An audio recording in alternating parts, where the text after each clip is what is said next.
Okay, Mr. Angry has been out today because this exhaust has welded itself together at the joint and it wouldn't come apart, so we chopped it off. It's better to have a good end to work with than try and fight with a bad end. And as much as the back box is toast, I need this kink to put the new one on.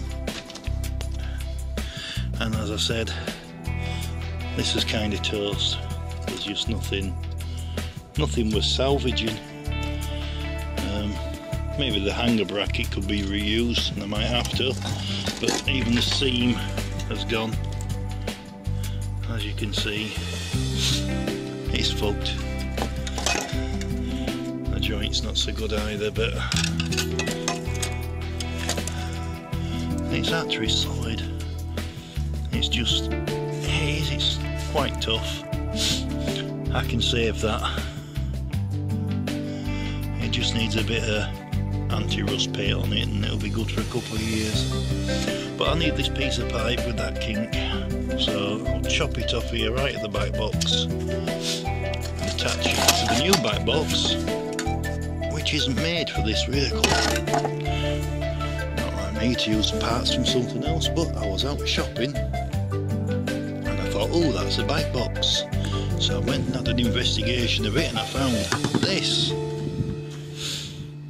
Yep, stainless steel polycarbonate, made by a company called peugeot, which I think are South African, and they sell these for small cars.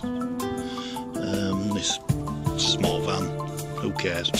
But there they are.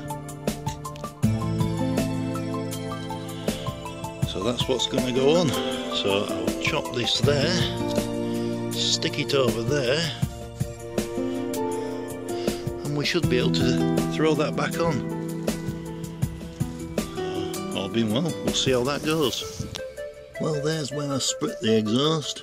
It's now back together.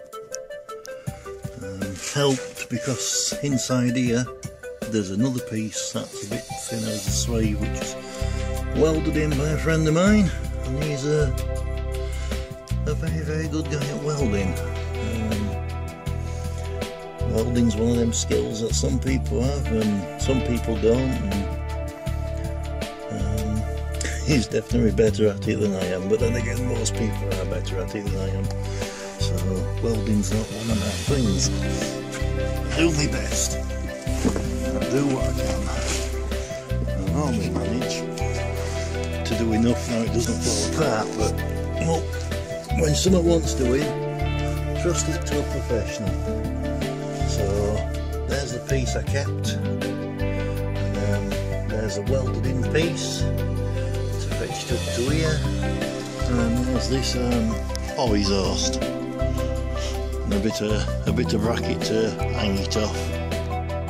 So there we are, that's up there, and that's not a hole, that's just where some of the under seals come off.